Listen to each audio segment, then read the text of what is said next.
स्वागत है आपके अपने चैनल एस्ट्रो एपीएस में। मैं एस्ट्रोलॉजर एपी शर्मा और आज हम बात करने जा रहे हैं पितृपक्ष को लेकर। देखो, जो आत्मा है ना, उसको हम एनर्जी भी कहते हैं।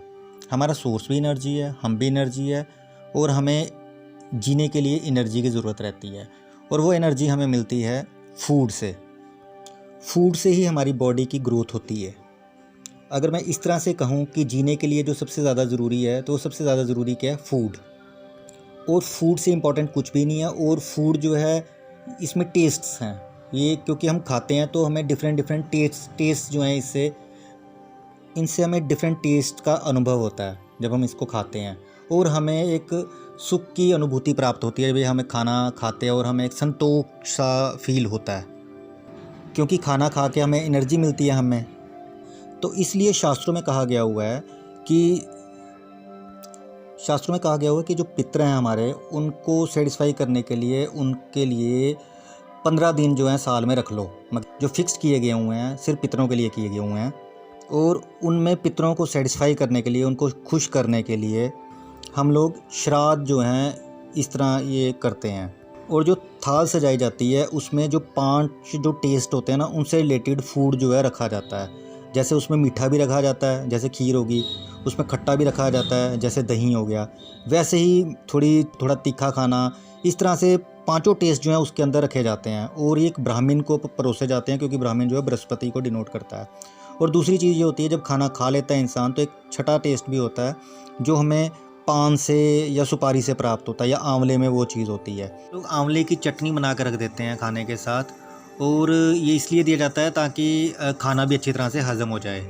ब्राह्मण को खाना खिलाने के बाद उसको फल प्रदान किए जाते हैं और उसे दक्षिणा देकर विदा किया जाता है। उन पितरों के लिए जिनकी मरण तिथि ज्ञात नहीं होती, उनके लिए भी अमावस्या वाले दिन श्राद्ध कर्म परफॉर्म किया जाता है। भोजन बनाने के बाद सबसे पहले उसका जो पहला ग्रास है, हम कौवे के लिए निकालते हैं, गाय के लिए निकालते हैं, कुत्ते के लिए निकालते हैं।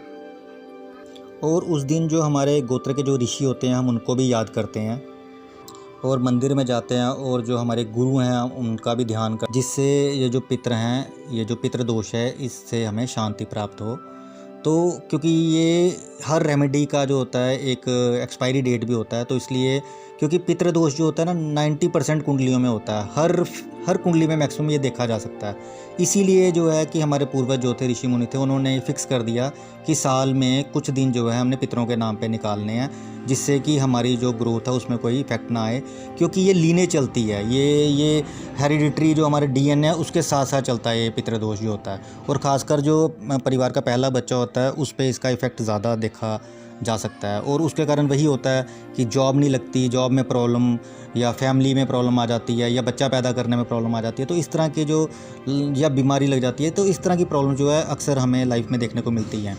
तो ऐसे कहा जाता है कि ये जो पितृदोष जो कहलाता है, पितृदोष, ये जो फीमेल जो होती है, मदर के साथ भी चलता है और फादर के साथ भी चलता है। जो मदर के साथ पितृदोष चलता है वो 3 पीढ़ियों तक चलता है, और जो पिता के साथ जो चलता है पितृदोष, ये 7 पीढ़ियों तक चलता है।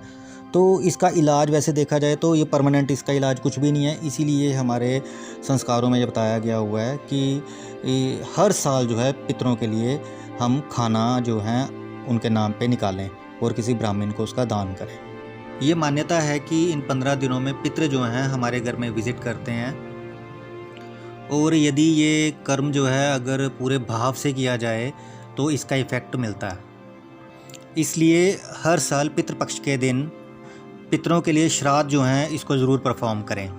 पितृपक्ष पर आज के लिए बस इतना ही। आशा करता हूँ कि मेरी ये वीडियो आपको अच्छी लगेगी।